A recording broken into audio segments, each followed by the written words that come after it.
નમસ્કાર, નિર્માણ ન્યૂઝની વિશેષ રજૂઆત ઝરોડ કાર્યક્રમ સાથે હું છું યજ્ઞ ત્રિવેદી. દર્શક મિત્રો, આજે ઝરોડ કાર્યક્રમમાં વાત કરવાની છે અસામાજિક તત્વો અત્યારે બેફામ બન્યા છે તેને લઈને. દર્શક મિત્રો, જ્યારે આપણે ગુજરાતની વાત કરીએ તો ગુજરાતમાં અત્યારે હાલ તો અલગ અલગ જગ્યાની વાત કરીએ કે એક બાજુ જ્યારે અમદાવાદ હોય, સુરત હોય, રાજકોટ હોય કે પછી બરોડા પણ કેમ ના હોય, દરેક જગ્યાએ જ્યારે અસામાજિક તત્વો બેફામ બનતા હોય ત્યારે ગુજરાત પોલીસની સામે એક સવાલ ઊભો થતો હોય છે કે ના અત્યારે હાલ કેમ આ પ્રકારની પરિસ્થિતિ જોવા મળતી હોય છે. અને કોઈ એક ઘટનાને કારણે નહીં, દરેક ઘટનાને કારણે આ પ્રકારની પરિસ્થિતિ જોવા મળતી હોય છે. અમદાવાદની વાત કરું તો અમદાવાદના વસ્ત્રાલ વિસ્તારની આપે ઘટના જોઈ હશે. વસ્ત્રાલ વિસ્તારમાં જે પ્રમાણે અસામાજિક તત્વો જે બેફામ બન્યા, જે વિડીયોઝ પણ આપણે અત્યારે હાલ તો જોયા, તેની ઉપરથી ક્યાંક લાગ્યું કે ના આ વસ્તુ એ બહુ જ ખોટી થઈ રહી છે અને હવે તો એને સાહેબ હદ થઈ ગઈ. આ પ્રમાણે જે અસામાજિક તત્વો બેફામ બને છે ને તેને રોકવા બહુ જરૂરી છે. વડોદરામાં પણ આપણે જોયું હશે કે જે નશામાં ધૂત વ્યક્તિએ 4 થી 5 વ્હીકલને જે ટક્કર મારી હતી, ઘણા ઈજાગ્રસ્ત પણ થયા. તો આ શું છે? આ ધોળા દિવસે તો અત્યારે તલવાર લઈને ક્યાંક લોકો ફરતા હતા, તેની સામે તો કડક કાર્યવાહી કરવામાં આવી. રાત્રે જે વિસ્તારમાં અત્યારે હાલ તો એમ કહેવાય ને કે ના દરેક લોકોને અત્યારે હાલ તો જે સમજાવવામાં કે પછી ધમકાવવામાં એ લોકો અત્યારે તલવાર લઈને ફરતા હોય છે ને એ પ્રમાણે વિડીયો સામે આવતા હોય છે. આ તમામ બાબતોને રોકવી બહુ જરૂરી છે અને આને રોકવી જવાબદારી એ આપણી પણ છે અને તેની સાથે સાથે ગુજરાત પોલીસની છે કે ગુજરાત પોલીસ અત્યારે હાલ તો તેને રોકવે એ અત્યારે ઘણું જરૂરી બની ગયું છે. કઈ રીતે રોકશે એ ખબર નહીં, પણ રોકવી એ બહુ જરૂરી છે. શું કરશે, શું નહીં, કેવી રીતે કરશે એ મને નથી ખબર, પણ હવે આને રોકવું બહુ જરૂરી છે. તમામ મુદ્દાઓ પર ચર્ચા વિચારણા કરીશું. ચર્ચા વિચારણા કરવા માટે અમારી સાથે જોડાઈ ગયા છે રુઝાનબેન ખંભાતા કે જેઓ સામાજિક કાર્યકર્તા છે, ધર્મેશભાઈ ગામી કે જેઓ સામાજિક કાર્યકર્તા છે અને દધીજીભાઈ ગોર કે જેઓ યુવા સામાજિક કાર્યકર્તા છે. જે આપ ત્રણનું સૌથી પહેલાં તો સ્વાગત છે. રુઝાનબેન, અમદાવાદની હું પહેલાં તો વાત કરવા જઈ રહ્યો છું. અમદાવાદમાં જે પ્રમાણે પોલીસે કાયદાનો દંડો બતાવીને જે કાર્યવાહી કરી એ ચોક્કસથી બહુ મહત્વની કાર્યવાહી કરી. અમદાવાદના જે વસ્ત્રાલનો જે વિડીયો વાયરલ થયો હતો, જે પ્રમાણે તલવાર લઈને તે લોકો ફરતા હતા, જે પ્રમાણે ક્યાંક દાગ ધમકી જમાવવાની જે એક બાબત જે જોવા મળી હતી, તેને રોકવી એ બહુ જરૂરી હતી. રુઝાનબેન, આપ કઈ રીતે જોઈ રહ્યા છો આ બાબતને? સૌથી પહેલા આ જે ઇન્સિડન્ટો છે ને, તલવાર વાળા પોલીસોને ભગાવવા ઇન્સિડન્ટો વધી રહ્યા છે સર. પછી એ ઇન્સિડન્ટ વધે ને વાયરલ થાય એટલે પછી પોલીસ એની પર એક્શન લે. પણ આ ઇન્સિડન્ટ વધી કેમ રહ્યા છે તમે વિચારો? કારણ કે કોઈને અડધી રાતે સપનું ના જાય કે આજે હું તલવાર લઈને ફરવા નીકળું. ના, એ લોકોએ જોયું હોય કે આ ચાલે છે, હોતા હે, અમે પેલા કઈ ખેસ પહેરીને કોઈ પાર્ટીમાં જોઈન થઈશું, યા અમે ભગવાનના નામ આપી દઈશું તો અમે બચી જઈશું, યા અમે કોઈ પોલિટિશિયન પાસે ફોન કરાવી દઈશું. એટલે સાહેબ તમે જોવો છો બધા એ ફિરાકમાં અને એ મૂડમાં આ બધું કરે છે, પોતાની ધાક ધમકી બતાવવા.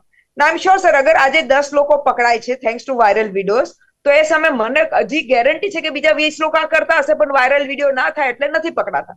હું એટલા માટે કહી રહી છું સાહેબ, કારણ કે આપણે જયારે બી કોઈ બી ગુનાહિત પ્રવૃત્તિઓ જોવો ને સાહેબ, તો બહાર આવે એનો મતલબ કે 100 હોય તો 10 બહાર આવે. લેટ અસ એક્સેપ્ટ આ સ્ટેટિસ્ટિક્સ કે છે. હું નથી કહેતી કે તમે બેક એન્ડમાં જોશો, જેને કે લેટ અસ લેડીઝના કેસ હોય, ચોરીના કેસ હોય, એક્સિડન્ટના કેસ હોય, કઈ બી કેસ હોય તો વધારે હોય ત્યારે 10%, 20%, 25% ધીરે ધીરે બહાર આવે. થેન્ક્સ ટુ મીડિયા પછી થોડા વધારે બી બહાર આવે, એમાં ના નથી, પણ 100% બહાર ના આવે. એટલે આપણે તમે એવું ના વિચારીએ કે આ ખાલી ઓકી કુદુકુ કેસ છે અને પોલીસે લાલાક કરી, બિફોર આફ્ટર કર્યું, તો બીજા 10 બિફોર આફ્ટર યાદ અપાઈ દો. જેમ આપણે પેલા અત્યારે BZ કાંડની વાત કરીએ તેમાં બિફોર આફ્ટર હજી થયું નથી. ખ્યાતિમાં બિફોર આફ્ટર બહુ વાર પછી થોડું ઘણું થયું. એટલે કહેવાનો હેતુ છે ને, મોરબીમાં તો થયું જ નહોતું, પુલ તૂટ્યો તો સુઓ મોટો લેવી પડી કોર્ટે. એટલે એટલે અલ્ટિમેટલી આજની તારીખમાં ઇટ ઇઝ નોટ કે હું બધી વાહ વાહ કરું કે વાહ વાહ વાહ વાહ વાહ વાહ.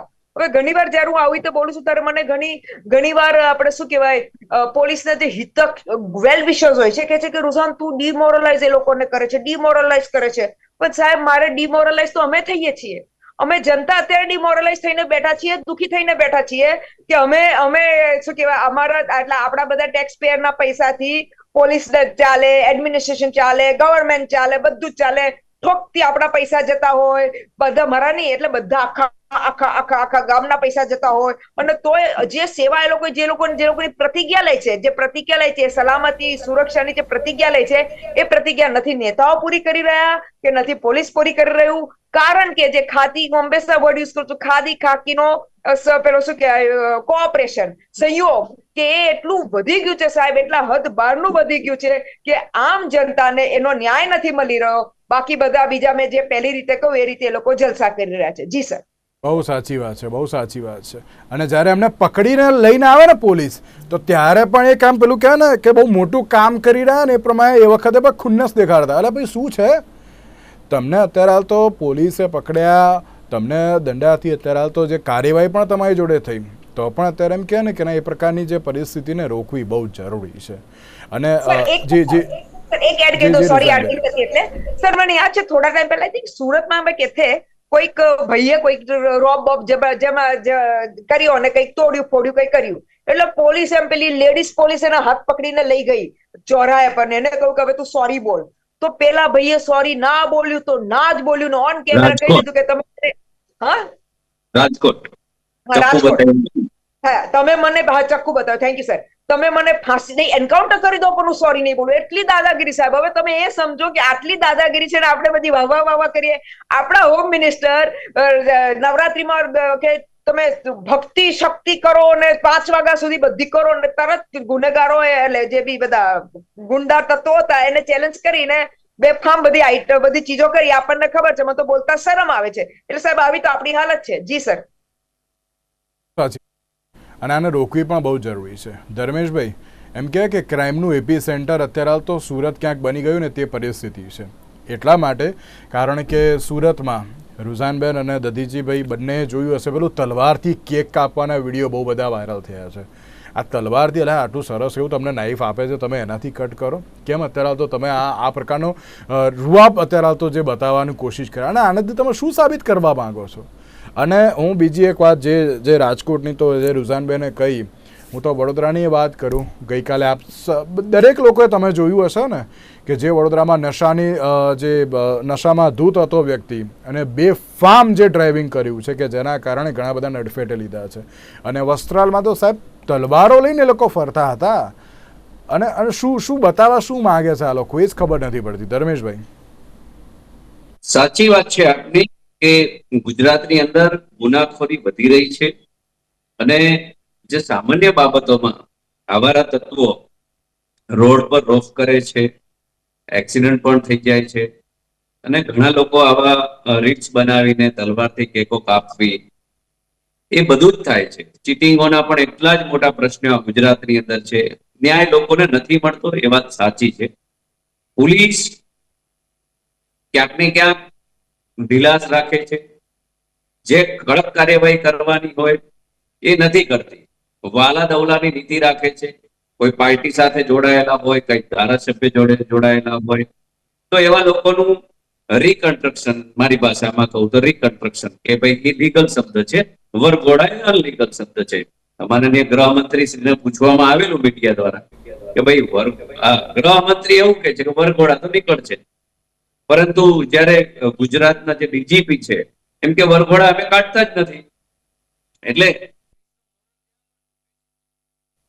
અરે એક બાજુ તમે ગૃહમંત્રી છૂટ આપે છે કે ભાઈ વરઘોડા કાઢો, જાહેરમાં એમના સરઘસ કાઢો, ફટકારો, પણ જયારે કોર્ટની વાત આવે ત્યારે કોઈ સપોર્ટ નથી કરતું પોલીસને. એન્કાઉન્ટર પ્રથા છે એ જે ગુજરાતમાં હતી એ બંધ થઈ ગઈ છે. નાના મોટા કડક કાનૂનો લાવ્યા, ગુસ્સી ટોક જેવા કાનૂનો, પણ એ તો ગંભીર પ્રકારના જયારે વારંવાર ગુના કરતા હોય તો એવા લોકોની ગેંગો પર આ બધી ગુસ્સી ટોક લગાવે, પણ એમાં પણ ભ્રષ્ટાચાર થાય છે. એટલે ક્યાંક ને ક્યાંક પોલિટિકલ લોકો દ્વારા પણ સાવરવામાં આવે છે. પોલીસ પણ જયારે એમને હાથોમાં આવે છે ત્યારે પણ એ ઘણી બધી બાબતોમાં ભ્રષ્ટાચાર કરે છે. અને અમુક લોકો જે હોય પર્ટિક્યુલર એમના એ આ રીતના વરઘોડા કાઢે છે. અમદાવાદમાં આજે વરઘોડો કાઢ્યો એ નો ડાઉટ બહુ સારી વાત છે, જાહેરમાં ફટકારવા જ જોઈએ. પરંતુ ક્યાંક ને ક્યાંક હું કહું તો કાયદાની જે ભાષા છે કે એમને જે પાવર્સ આપવામાં આવ્યો છે એ પાવર્સની ઘણી બધી ઉણપ છે. ટેકનિકલ જયારે પણ કોઈ પણ કેસ થતા હોય તો સુપ્રીમ કોર્ટે આપને કદાચ ખ્યાલ હશે કે 7 વર્ષથી નીચેની જે કઈ સજાઓ છે એ સજાઓની અંદર લગભગ પોલીસ સ્ટેશનમાંથી જામીન આપવાની પોલીસને સત્તા છે. એમાં પણ બહુ મોટી સંખ્યામાં ભ્રષ્ટાચાર થાય છે. હવે જ્યારે પોલીસ સ્ટેશનથી જ કોઈ પણ વ્યક્તિને જામીન મળી જતા હોય તો સ્વાભાવિક છે કે કોઈનો પણ અંદરથી બીજી વાર ગુનો કરવાનું મન થાય. એટલે મારામારી કરવી, ચપ્પુ બચાડી દેવું, હાથ પગ સુધીના નુકસાન કરવું, ધાક ધમકીઓ આપવી, આવા ગુનાઓની ભરમાર ખૂબ વધી ગઈ છે. સુપ્રીમ કોર્ટનો ઈરાદો જે કઈ હશે એ વધારે કોર્ટોમાં ભારણ કેસોના છે એ બધું જ બરોબર, પરંતુ આ બધી પ્રથાના કારણે ગુનાખોરી 100% વધી છે. આપણે ચોક્કસ એ માનવું પડે. પણ આ સલામત ગુજરાત, સમૃદ્ધ ગુજરાત જો બનાવી રાખવું હોય તો હું માનું છું કે ખરેખર બહુ સ્ટ્રિક્ટ થવું જોઈએ. પોલીસે વરઘોડા તમામના કાઢવા જોઈએ, તમામને જાહેરમાં ફટકારવા જોઈએ, જરૂર પડે તો શહેરોમાં એન્કાઉન્ટરો થવા જોઈએ. જે પણ, પરંતુ બેને કીધું એ વાત સાચી છે કે ઘણા બધા પોલિટિકલ લોકો સાથે જોડાયેલા એમની ભલામણો ચાલતી હોય. આજે ગુજરાતમાં પોલીસની ટ્રાન્સફર જે થાય છે એ ટ્રાન્સફરમાં બી ક્યાંક ને ક્યાંક પોલિટિકલ લોકોના હાથ હોય છે ને એમના વાલા દવલાઓ અધિકારીઓ એમના એરિયામાં અપોઇન્ટ કર્યા છે. એના કારણે પણ આ ગુનાખોરી વધે છે એવું હું ચોક્કસ માનું છું. અત્યારનું યુથ ખબર નહીં શું અત્યારે દર્શાવવા માંગે છે, એમને શું અત્યારે હાલ તો બનવું છે. પહેલાં તમને ખ્યાલ હશે, રૂઝાનબેન અને ધર્મેશબેન પણ ક્યાંક એગ્રી કરશે મારી વાતને, પેલું કબીરસિંહ મૂવી આવ્યું હતું, બધા કબીરસિંહ બનવાનો એક ટ્રાય કરતા હતા કે ના હું પણ હવે કબીરસિંહ બની દઉં. અને પછી ધીરે ધીરે જે પ્રમાણે OTT પ્લેટફોર્મ ઉપર જે વેબ સિરીઝો આવી રહી છે, જે મૂવીઝ આવી રહ્યા છે, શું તેને અત્યારે તો ફોલો કરી રહ્યા છે. આપે પણ જે જોયા હશે, વડોદરા હોય, અમદાવાદ હોય, સુરત હોય, રાજકોટ, એ બધાના તમે પણ વિડીયો જોયા હશે કે જે પ્રમાણે લોકો બેફામ બની ગયા છે અત્યારે હાલ તો, કે ગમે તે અમને પોલીસ પકડવા આવશે કે ગમે તેવું હશે તો અમે લોકો તો કાર્યવાહી કરીશું. એ પ્રકાર અમે તો અમારી રીતે જ અમે રહીશું. અમે જે અમે છીએ, અમે પેલું ક્યાં અહમ બ્રહ્માસ્મિ, અમે જ બધું છીએ, એ પ્રકારનું ક્યાંક એ લોકોએ જે માઇન્ડમાં ભરી રાખ્યું છે. આપ આ બાબતને કઈ રીતે જોઈ રહ્યા છો? જી યજ્ઞભાઈ, પહેલા તો આ અસામાજિક તત્વોનું જે અંગત વસ્ત્રાલની પર્ટિક્યુલર વાત કરીએ તો અંગત અદાવતના કારણે જો જાહેર માર્ગ ઉપર આ રીતની ઘટનાઓ બનતી હોય તો પહેલા તો ક્યાંક ને ક્યાંક તંત્રની જે ડર કે જે ખોફ હોવો જોઈએ ત્યાં આપણને જોવા ના મળ્યો. એટલે આ વસ્તુ પહેલી જો આપણે તંત્રના દ્રષ્ટિએ જોવા જઈએ તો તંત્ર ક્યાંક ને ક્યાંક પેલું દાઝ્યા પેલા ડામ કે એના જેવી જે પરિસ્થિતિઓ છે, અથવા તો પાડી બાંધવી જોઈએ, જે પાણી જે વહી જાય એ પહેલા, તો એવું ક્યાંય જોવા નથી મળતું. પછી તંત્રએ જે પગલા લીધા તેની આપણે પ્રશંસા કરીએ ક્યાંક ને ક્યાંક, પણ જેમ બેને કીધું એમ કે તંત્રની આ એક ફરજ છે કે તંત્ર ફરીથી આવા જે ઘટનાઓ છે એ ના થાય અથવા તો ઘટાડો કરી શકે તો પહેલા સામાજિક જે લોકો છે અથવા સમાજ છે એ જીવી શકે.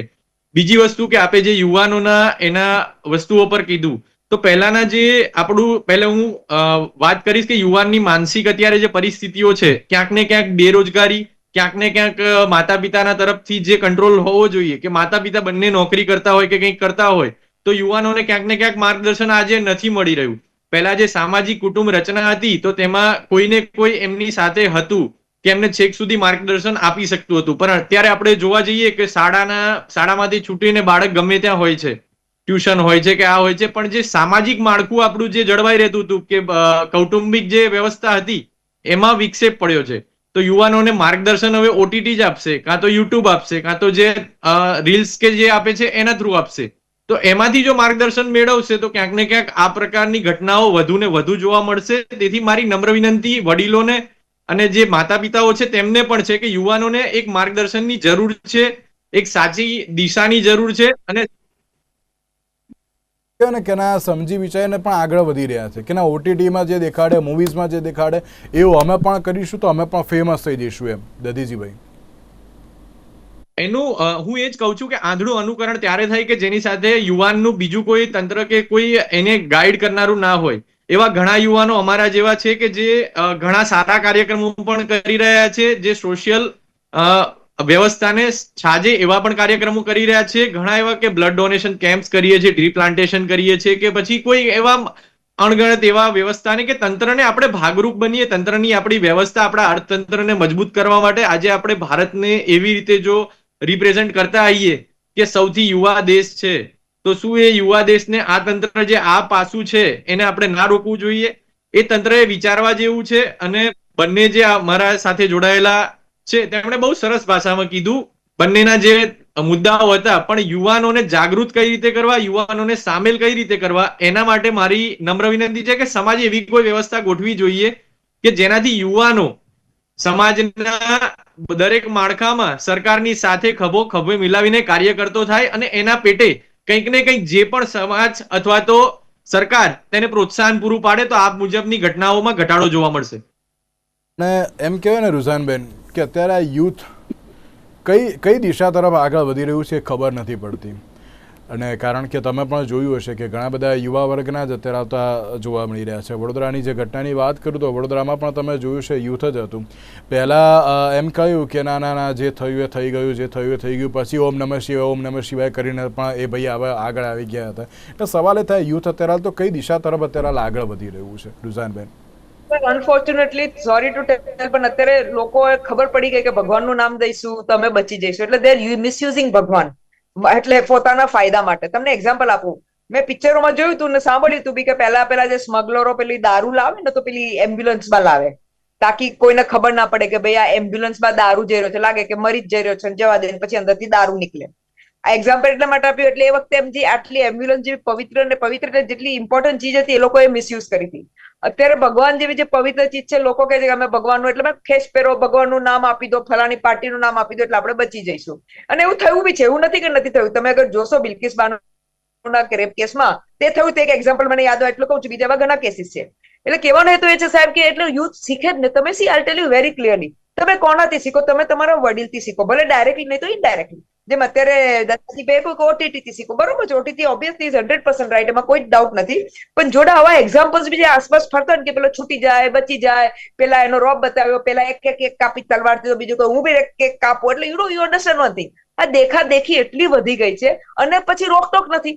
પ્રોબ્લેમ શું છે સાહેબ ને હું બીજી વાત કહી દઉં કે આપણી ગુજરાતની, આપણી ઇન્ડિયાની પોલીસ બહુ સક્ષમ છે. નેતાની ગાય ખોઈ જાય ને, ગાય એ શોધી આપે ને, નેતાના ચંપલ જે ટેમ્પલની બહાર કદાચ ખોઈ ગયો તે બી શોધી આપે, એટલી સક્ષમ છે સાહેબ. એટલે હું એ લોકોની સક્ષમતા પર મારે કોઈ ડાઉટ નથી, મારે કોઈ જ સસ્પિશન નથી કે એ લોકો નથી, એ લોકો કરી શકે છે પણ કરવા માંગતા નથી. કેમ કરવા નથી માંગતા? ભાઈ અમે બહુ ઓવરલોડેડ, અમારે આમ, અમારે તેમ. એ લોકોને અલગ ટાઈપનું મોટિવેશન, આઈધર પ્રેશર મોટિવેશન હોય, મની મોટિવેશન હોય, કંઈક એવું મોટિવેશન છે. એ લોકો ભૂલી જશે કે they are for the people. એ લોકો આમ જનતા માટે છે. એ લોકો પેલા પૈસા વાળાઓ માટે નથી, અહીંયા નેતાઓ માટે નથી, પણ એ ભૂલી જાય છે એ લોકો. પછી ભલે અત્યારે કોઈ બી બેઠા હોત તો કે ખાલી 5% સડો, 5% નહીં સાહેબ, હું કહું છું 25% સડો છે, 25% સડો છે, એ તમારે ક્લિયર કરવું પડશે. ભલે 75% સારું છે, પણ એ જે 75% સારું ચૂપ બેસે છે. હવે એની ઘણી એક્ઝામ્પલ્સ હું પછી આપીશ, મારી પાસે બહુ એક્ઝામ્પલ છે, હું પછી આપીશ. એટલે કમિંગ બેક ટુ સાહેબ થોડા ડેટા આપી દઉં કે હર કલાકે 18 લોકો ઇન્જર થાય છે. આ 2024 નો ડેટા છે. ગુજરાતી જ વાત કરું છું, હર કલાકે 18 લોકો ઇન્જર થાય છે. અને 2020 નો ડેટા છે કે કરીબ 22 લોકો હર દિવસે એક્સિડન્ટના લીધે મરી જાય છે. બાકી તો અલગ આખી ઇન્જરીનો ને તો મેં તમને ડેટા આપી દીધો, 1 કલાકનો આપ્યો ને આ પર ડે નો આપ્યો.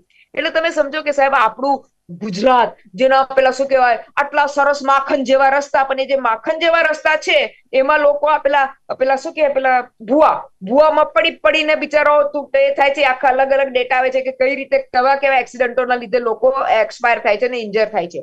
એટલે કહેવાનો હેતુ અત્યારે સાહેબ એ છે કે કારણ કે કંટ્રોલ નથી. હવે એની ઉપર પેલો કે અમારા ગુજરાતીમાં કે ધૂળ પર લેપ્રો, આઈ થિંક અમારા પારસીમાં કે ધૂળ પર લેપ્રો, એટલે એનો મતલબ એમ કે હજી આપણે આ દારૂઓમાંથી રાહિમમ પુકારીએ છીએ, આટલા એક્સિડન્ટો થાય છે, પણ ધૂળ પર લેપ્રો કે આપણે ગાંધીનગરમાં પેલું દારૂ ખોલી નાખ્યું, દારૂબંધી ખોલી નાખી, ભાઈ કેમ ધંધો નહીં આવતો, એફડીઆઈ નહીં આવતો? રે ભાઈ એફડીઆઈમાં આપણે નંબર 2 છીએ બાપા, પણ એટલે એવું નથી કે દારૂના લીધે એફડીઆઈ નહીં આવતું, કોઈ બીજું રીઝન હશે. એફડીઆઈ આવે છે ને જે બી હોય એનું એ જે છે ઇકોનોમિક્સ આ લોકો કરે, પણ આ રીઝન આપ્યું. પછી સુરતમાં આઈ થિંક પેલું સુરતનું બી બોર્સ પેલું કે ડાયમંડ બોર્સ કે શું કહેવાય ને, એમાં એક ખોલ્યું કે ખોલવાનું એ મને એક્ઝેક્ટલી ખ્યાલ નથી, હું ભૂલી ગઈ છું. ક્યાંક માંગી છે ખરી. ને બીજી વાત ફાઇનલ કે અગર ગિફ્ટ સિટીમાં ખોલી નાખી તો મારી પાસે અત્યારે વચ્ચે ભાવ બધા વધી ગયા કહી દો સાહેબ. ગિફ્ટ સિટીમાં ભાવ ભમ ભમાઈને વધી ગયા હતા. પણ પછી શું થયું ખબર નહીં, કારણ કે મને નહીં લાગતું એટલો મેલ પડ્યો હોય હજી બી ગિફ્ટ સિટીમાં ધંધા પાણીના પોઈન્ટ ઓફ વ્યૂથી કહું છું કે ભાઈ પેલું શું કહેવાય, લોકો આવી ગયા, જોબ બધાને મળી ગઈ, ધડાધડ લોકોએ જોબ લઈ લીધી, એવું કઈ દેખાતું નથી. અને આ ખાલી બેના ભાવ વધ્યા છે, બાકી એવા કોઈ બહુ ઠેકાણા લાગતા નથી. એટલે કહેવાનું તો એ શું છે સાહેબ કે જે administration, now the point is what કે the administration will have to work in a particular direction. તમે સોરી ટુ ટેલ તમે સર, પણ તમે સ્ટાર્ટિંગમાં કહો કે મને ખબર નથી. સાહેબ મને તો ખબર છે, મને ખબર છે કે સોટી વાગે ચમચમ વિદ્યા આવે ધમધમ. અગર સાહેબ ખાલી 2 કે 4 મહિના પોલીસ એકદમ સ્ટ્રિક્ટ રહીને, એકદમ સ્ટ્રિક્ટ, પછી ખાલી ખુદ બતાવવા માટે કોમ્બિંગ કરી નાખ્યું, 10 દિવસ કોમ્બિંગ કરી નાખ્યું અને બિચારા ભલા લોકોને હેરાન કર્યા અને ગુંડા વાચા છૂટી ગયા, એવી રીતે સ્ટ્રિક્ટ નહીં. જેમ કોવિડમાં ખબર છે ને, બધા પેલા જે નેતા ટાઈપ લોકો, એ લોકો માસ્કમાં નીકળે, એ લોકો બચી જાય માસ્ક અને તમે ફસી જાય, એવું મીન નથી કરતી. અગર સ્ટ્રિક્ટ કામ કરે સાહેબ તો ટ્રસ્ટ મી, કારણ કે પોલીસે પહેલા કર્યું છે. બાળકીઓ ખોવાઈ જાય તો આખું પ્રોજેક્ટ લઈને બધા પાછળ પડી જાય અને બાળકીઓનો શોધી લાવે. એક્ઝામ્પલ આપું છું તમને. એટલે થાય છે, કરવું હોય તો સાહેબ બધું જ થાય છે. There is nothing impossible. અને આ તો બહુ સિમ્પલ છે, આમાં બહુ પાછી રોકેટ સાયન્સ છે ને, ત્યાં તો પોલીસનું પ્યોર કામ છે. જે નો, એ લોકોને ખબર છે ક્યાંથી શું આવે ને ક્યાંથી શું જાય, બધું જ ખબર હોય. એ લોકો આંદોલન કરીને ના બેઠા હોય, આખી એ લોકોની સિસ્ટમ હોય, આખી પ્રોસેસ હોય, પણ સાહેબ કરવું નથી. જી ધર્મેશભાઈ, ક્યાંક કરવું નથી અત્યારે હાલ તો એ પરિસ્થિતિ સામે આવે છે. રોજ આ પ્રકારની ક્રાઇમની ઘટનાઓ આવે છે અને ક્યાંક આપણે એમ કહેવાય ને કે ના દર 2 અઠવાડિયે આની ઉપર એક ડિબેટ કરતા હોઈએ છીએ, પણ ખબર નહીં કેમ હદ આવતી જ નથી કોઈ પણ બાબતોની. એક વસ્તુ સાચી છે કે પોલીસ ઘણું બધું કરી શકે, પરંતુ પોલીસના અમુક લેવલના વ્યક્તિઓ એમની સાથે સેટિંગમાં હોય છે, આપતારાજ ચાલતું હોય છે, એની અંદર કરપ્શન પણ એટલું છે અને એના કારણે ફાલતા પૂરતા હોય છે. નશાના પ્રમાણની વાત જુઓ તો દારૂ ગુજરાતમાં બંધી છે, પરંતુ દારૂ ઠેર ઠેર મળે છે. દારૂ આજે નોર્મલ વ્યસન થઈ ગયું છે, એની જગ્યાએ એમડી છે, બીજા ઘણા બધા વ્યસનો થઈ ગયા છે. અને વ્યસનના કારણે કોઈ પણ માણસ ગુનાહિત તરફ વળતો હોય છે. એટલે યુવાધન છે એ નશાની અંદર ગુનો કરતો હોય અને એમને બચાવવા વાળા પણ એટલા જ લોકો છે. એટલે લોકો પણ બધા હવે સમજે છે વધારે પડતા. વધારે એવું હોય તો વકીલ સમજાવી દે, પોલીસ વધારે એને મારે તો કોર્ટમાં જજો એમને પૂછે ભાઈ તમને પોલીસે માર્યું. એટલે હવે પોલીસને બચાવવા વાળો કોઈ વ્યક્તિ નથી. જે પોલીસને બચાવવા વાળો હોય, ગૃહમંત્રી લેખિતમાં જવાબદારી આપે કે તમે આ આરોપીઓને એકદમ ઠોકી ઠોકીને પાડી દો, તો હું એવું માનું છું કે તો ધાક બેસે. પરંતુ પોલીસ વધારે મારે. હવે કોઈ કોર્ટમાં જાય એટલે પોલીસે જવાબ આપવાનો, ભાઈ તમે જાહેરમાં કેમ માર્યું, તમને મારવાનો શું અધિકાર. એ ભૂતકાળમાં આપણે જોયું છે, જે એન્કાઉન્ટરમાં મોટા મોટા અધિકારીઓ જે પોલિટિકલ લેવલ પર ખાલી મૌખિકમાં ચાલતા હતા, એ લોકોએ જેલો ભોગવી છે. એટલે પોલીસનું મોરલ ગૃહમંત્રી ખુદ તોડી રહ્યા છે. એ ખાલી વાતો કરવાથી પોલીસ એટલું બધું સ્ટ્રિક્ટ કામગીરી ના કરી શકે. એમના રિમાન્ડો કાયદાની અનુસાર જ લઈ શકે, કોઈ પણ કાર્ય કાયદાની અનુસાર લઈ શકે. બાકી મેં આપને જેમ કીધું કે ભાઈ અમુક ગુના જે કઈ અમુક કલમોના હિસાબે થતા હોય તો જે અમુક વર્ષોની જે જેલ થતી હોય એમાં જામીન ત્યાંથી મળી જતા હોય, એટલે કોઈ પણ વ્યક્તિનું મોરલ વધે અને એ પાછો ગુનો કરવાની એની પેલી હિંમત વધી જાય. એના કારણે આ ગુજરાતની અંદર આ તો ફિઝિકલી ગુના છે, તલવાર વાળા, ચપ્પુ વાળા, પણ અન્ય ગુનાઓ પણ એટલા બધા છે. મેં તમને કીધું છેતરપિંડીના એટલા બધા ગુના છે, સાયબરના, ચીટિંગના એટલા બધા ગુના છે કે ગુજરાત, સમૃદ્ધ ગુજરાતને એટલા લોકો લૂંટી રહ્યા છે, એનું તો કોઈ સોલ્યુશન હજી સુધી કઈ જ નથી. સરકાર એમાં કઈ ને કઈ ગુજરાત સરકાર નવું લાવી રહી છે, પરંતુ જામીન તરત મળી જાય છે, બેલ મળી જાય છે. હવે આનાથી કઈ રીતે આપણે સેવ કરી શકીએ? એટલે હું તમને કહું કે ઉત્તર પ્રદેશની અંદર જે રીતના ગુનેગારો ડરે છે, જેમ આટલો મોટો કુંભ થયો, કુંભની અંદર યોગીજીએ આદેશ આપેલો કે કોઈ છેડતી કે કોઈ ખોટું કાર્ય થયું તો એમને કુંભની બહાર નીકળવા દેવામાં નહીં આવે ને ત્યાં સુધી એમને પહોંચાડી દઈશું. એટલે આવો જો ધાક હોય અને આવી પ્રથા ચાલુ થાય અને પોલીસને લેખિતમાં છૂટ આપે કે પાઠ ભણાવવાનો છે, તો હું માનું છું કે આવા જે કઈ ગુનાઓ બને છે બિલકુલ અટકી જશે. અત્યારના સમયમાં યુથની વાત કરીએ ને તો યુથ અત્યારે એમ કહેતો આણે આમ કર્યું તો હું કેમ આમ ના કરું. અને આ જ સિચ્યુએશન અત્યારે તો આ જે કહેવાય ને કે વેબ સિરીઝો ને બધું જોઈ જોઈને આ પ્રકારની પરિસ્થિતિ અત્યારે તો જોવા મળી રહી છે. આ યુથને રોકવું બહુ જરૂરી છે. શું રોકાશે કે નહીં? યુથ રોકાઈ શકે છે, પણ યુથને એંગેજ આપણે એવા માધ્યમોમાં કરવા પડશે કે જેનાથી એમની મેન્ટલ સ્ટેટ ઓફ માઇન્ડ જે છે ને એની ક્લેરિટી પહેલા તો આવે. યુથ જો બેરોજગાર હશે, હું તમને એક્ઝામ્પલ આપું કે ખાલી હવે પછી તમે જ્યારે આઈપીએલ ની સિઝન ચાલુ થશે એટલે યુથ ક્યાં જોવા મળશે? તો યુથ ખાલી ગલ્લા પર જોવા મળશે, સટ્ટો રમતા જોવા મળશે અને વ્યસન કરતો જોવા મળશે. પણ એ યુથના પર્સન્ટેજ તમે કાઢશો અને જે જોબ કરે છે કે પોતાનો બિઝનેસ કરે છે કે એવા યુથનો જો રેશિયો કાઢવામાં આવશે તો આપણી સામે ક્લિયર વિઝન આવશે કે ખરેખર યુથ કેમ ડાયવર્ટ થઈ રહ્યું છે, શું પ્રોબ્લેમ છે. અને મેં જે વાત કરી કે સટ્ટા પરથી કમાવું, શેર બજારમાં કમાવું, એ ગુજરાતમાં સહેલું છે આપણા માટે. તો જે મહેનત કરીને 8 કલાક કે 10 કલાક કામ કરીને કમાવનારો વ્યક્તિ છે એ આ બધું કામ કરવા માટે ફ્રી જ નથી. પહેલી વાત તો ફ્રી કોણ છે કે જે આવા પર જેની જોડે ટાઈમ આવી રીતે છે કે જેના પૈસા ઓલરેડી બીજા પૈસા આવે છે, દારૂના કંઈક સપ્લાય થાય છે અને એને પૈસા મળે છે. તો આ બધા છે એમના આકાઓ છે. તંત્રની જોડે છૂટ નથી એવું પણ ક્યાંક ને ક્યાંક તો નહીં જ હોય. હા, તંત્રને એક બીક આપવામાં આવી હોય કે ભાઈ ટ્રાન્સફર તમારી અહીંયાથી ત્યાં થશે, અહીંયાથી કચ્છ કરી દેવામાં આવશે કે ડાંગ કરી દેવામાં આવશે, તો તંત્ર પણ કોઈ એક્શન નહીં જ લઈ શકે. આ બટ ઓબ્વિયસ છે. જે સરે કીધું એ બહુ સાચી વસ્તુ છે.